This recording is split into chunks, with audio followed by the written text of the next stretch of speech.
Welcome, everyone. I'm absolutely thrilled you're joining us for this explainer. Today we're tackling what is, without a doubt, one of the most common yet wildly confusing parts of the English language.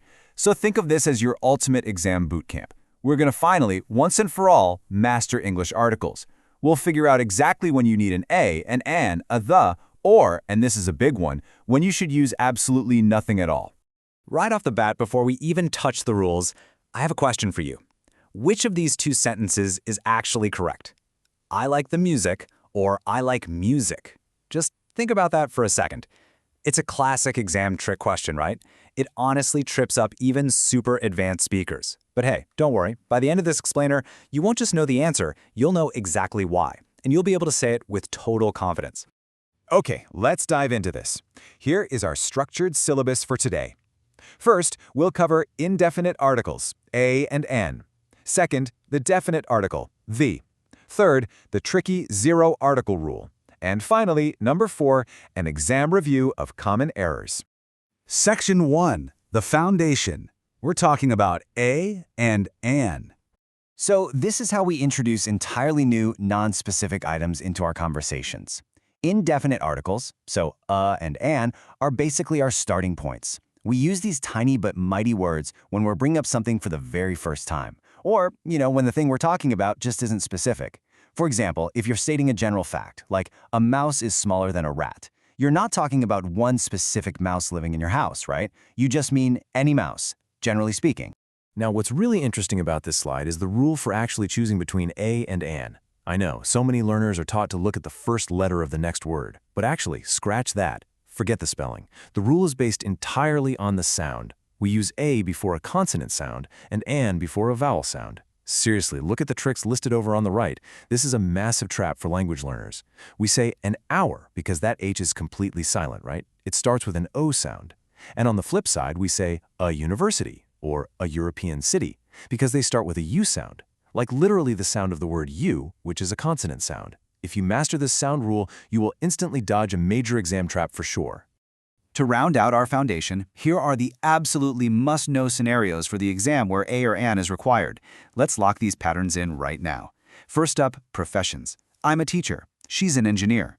Next, we have time and price expressions. Think $15 a kilo, or twice a day. Then exclamations that start with what, like what a beautiful day. And finally, specific quantity expressions, a little, or a few. Take a mental picture of these ones, folks. These are your high-frequency triggers.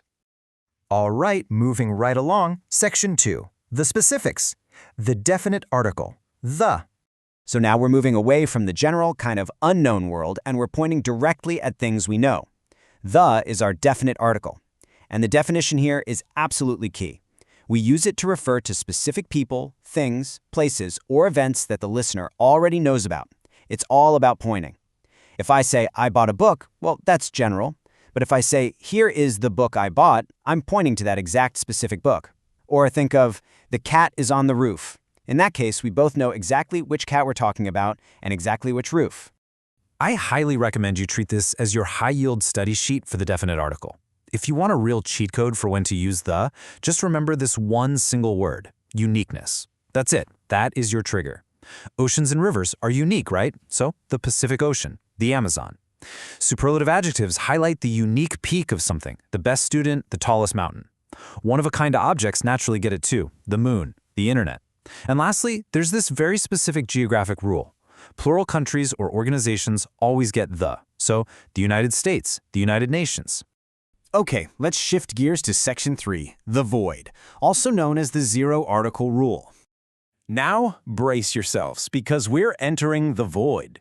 This introduces what is easily the trickiest concept we've seen yet, knowing exactly when the correct answer on your exam is to do absolutely nothing at all. It sounds almost philosophical, doesn't it?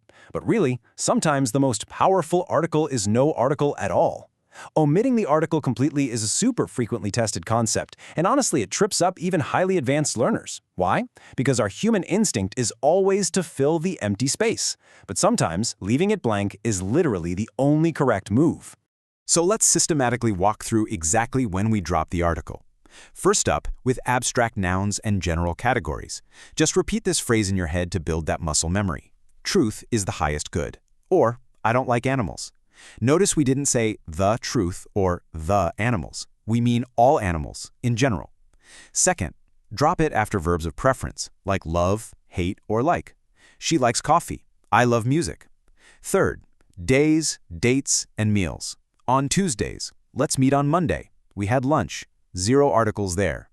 And finally, titles used directly with a person's name. President Migland or Professor Miller. Okay, look at this number right here, 17. And this brilliantly illustrates our country rule.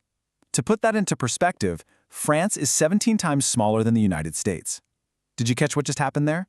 France gets 0 article, while the United States gets the. It's a perfect contrast. Singular countries just stand proudly alone in the void, while plural countries get the definite article. Section 4, Exam Review Time. Let's look at some common errors. All right, it is time for the main event. We're going to apply everything we've just learned, all those structured rules, to the most frequent conversational mistakes that pop up on tests and, of course, in real life. Let's see how sharp your eyes are. So, the crucial point here is comparing general versus specific. Look at these two sentences side by side. Over on the left, we have cats are nice. We're in the void, 0 article, because we mean all cats in general. But on the right, the cats next door are noisy. Boom. By adding the, we completely change the scope of the whole sentence. We're no longer talking about the entire feline species. We're literally pointing our finger right at those specific noisy neighbors. Let's move on and see how this builds with our preference rule. Take a look. On the left, I like coffee. It's a general preference, right? So 0 article. But look over on the right. I don't like the coffee here. Suddenly it's super specific. You aren't hating on the whole concept of coffee. You're making a specific complaint about the exact coffee sitting in your cup right now. See how powerful that tiny word is? Okay, drum roll please. Here is the answer to our pre-test hook from the very beginning of this explainer. The left side error, I like the music. The right side, the correct one, I like music. Because you're expressing a general preference for music as a broad, abstract category, you've got to drop the. You enter the void. Next, let's do a rapid-fire correction. The error, the Mondays are difficult, and the correct sentence, Mondays are difficult. Remember our study sheet from earlier? Days of the week always take the 0 article rule. Just drop the, and honestly, you instantly sound more native. And let's knock out this final common mistake. The error, the France is beautiful. The correct version, France is beautiful. Just recalling that exact country rule we covered earlier. Singular countries, like France or Brazil, stand proudly alone without an article. No the needed. Where you've done absolutely fantastic today. You now have a really structured, logical framework for a and the 0 article. But you know the absolute best way to truly pass the test, whether it's on paper or just out there in real life, is to take this knowledge out into the world.